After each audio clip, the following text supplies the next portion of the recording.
So do you think they do both? Do you think they draft one or two wide receivers and also try to bring in a veteran? We mentioned Emmanuel Sanders when we were looking at the list. That's a guy that played and had some success in Kyle Shanahan's offense. So the fit is kind of important here, because you don't want another issue where the wide receiver that you bring in is not happy.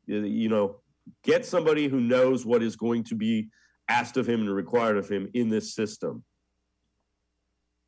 Yeah, certainly. That's a big problem. Kevin Stefanski's offense is not one that wide receivers love to play in. We've seen it with Stephon Diggs. We've seen it with Odell Beckham Jr. now.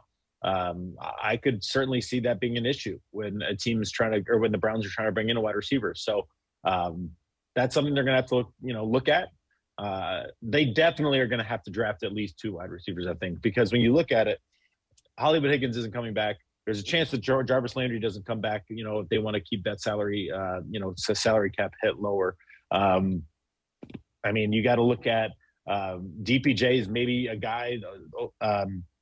Anthony Schwartz is maybe a guy, and that's about it. Other than, I can't even really think off the top of my head of other guys that are going to be there. It just doesn't seem like there's a lot going on in a lot of the wide receiver room. So they're going to need to bring in two in the draft. They're probably going to need to bring one in free agency and maybe one more via trade. It's a room that needs a desperate overhaul, especially with Odell gone and Jarvis potentially gone. I think that obviously Jarvis is a huge fit in the locker room and is a great piece for them, but is he worth the money? Does he want a new start himself with Odell gone and, with the offense kind of where it is right now?